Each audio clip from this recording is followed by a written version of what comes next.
بسم اللہ الرحمن الرحیم۔ شب عاشور کے اعمال اور ان کا طریقہ۔ امام جعفر صادق علیہ السلام نے فرمایا کہ جو شخص شب عاشور گریہ وزاری کے ساتھ شب بیداری کرے اور عبادت الہی میں مصروف رہے تو بروز قیامت وہ شخص شہدائے کربلا کی طرح اپنے خون میں آلودہ معشور ہوگا۔ اور ایک اور روایت میں ہے کہ اس رات کی عبادت 70 سال کی عبادت کے برابر ہے۔ امام زین العابدین علیہ السلام سے منقول ہے کہ جو شخص شب عاشور اور روز عاشور 4 رکعت نماز 2 رکعت کر کے بجا لائے گا اس کے 50 سال کے گناہان صغیرہ و کبیرہ بخش دیے جائیں گے۔ اور یہ 2 رکعت نماز اس طرح پڑھنی ہے کہ سورہ حمد کے بعد 50 مرتبہ سورہ توحید اور اس طرح 4 رکعت یہ نماز مکمل کرنی ہے۔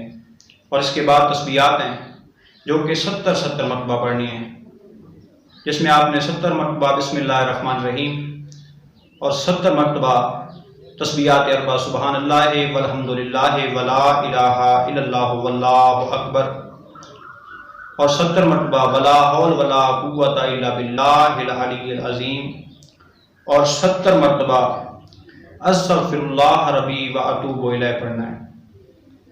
اور اس کے بعد شب بیداری کرنی ہے، اور شب بیداری کے دوران آپ نے کثرت سے یہ کلمات ضرور پڑھنے ہیں: یا لیتنی کنت معکم فافو معکم فوزا عظیما۔ اور اس کے بعد کثرت سے امام حسین علیہ السلام کے قاتلوں پہ لعنت کرنی ہے: اللہم علم قتلۃ الحسین و اولادہ و اصحابہ۔